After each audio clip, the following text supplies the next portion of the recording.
կուզենայի նշել այն դրույթը, ըստ որի շարունակական ջանքեր կգործադրվեն Հարավային Կովկասում խաղաղության եւ կայունության հաստատման ուղղությամբ, խաղաղություն, որը հիմնված կլինի ինքնիշխանության, տարածքային ամբողջականության, ուժի եւ ուժի սպառնալիքի չկիրառման եւ միջազգայինորեն ճանաչված սահմանների անկախտելիության սկզբունքների վրա, նաեւ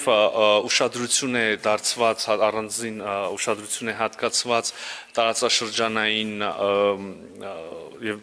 եւ միջազգային առևտրի ու տրանսպորտային հաղորդակցությունների խթանման թեմային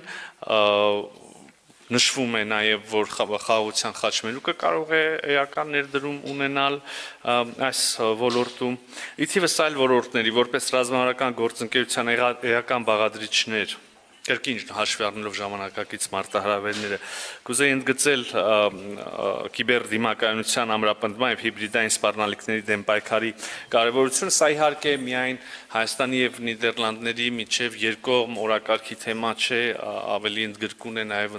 վերաբերում է Հայաստան եւ ամբողջ Եվրոպական միություն համագործակցությունը, երկխոսությունը